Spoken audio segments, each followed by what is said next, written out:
आज 12 दिन के बाद बांदा गोभी खाए के मन कइलक। हे घामा में जाके बांदा गोभी लेके अइली। आज एकरे के बनवाए।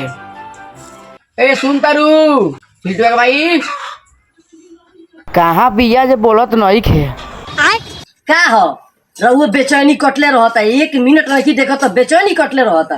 कौन काम बा बताई? अरे कोनो विशेष काम नहीं खिसिया तारू।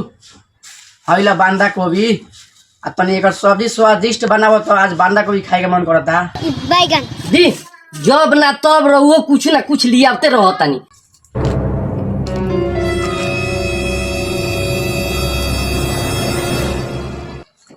ये क्या है?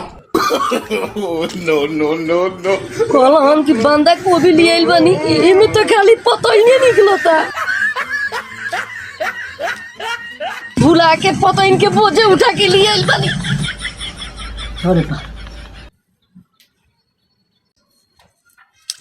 मार परनी रे, ये हमरा से ना बनी। एमे तो खाली पता ही निकलता, गोभी निकलते नहीं की लागता कि खराब हो गइल बा का।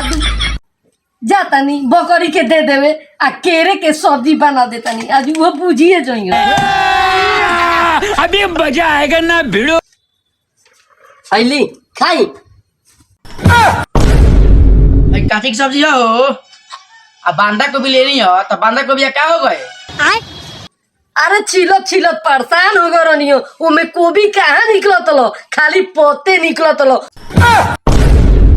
पता ये सब्जी बनेला जानी की खराब हो गइल बा, ऐसे बकरी के खिया देनी हो आ केरे के सब्जी बना के लिया देनी हो। इतना सादा से लेकर बांदा गोभी की सब्जी बनवाए तो ले जाके लेके बकरी के आ केरा के सब्जी बना के लेके चलो रखियो। अभी केरा तोरा गाड़ी में डाल दी के अपना गाड़ी में डाल दी रे। के भूत मारो।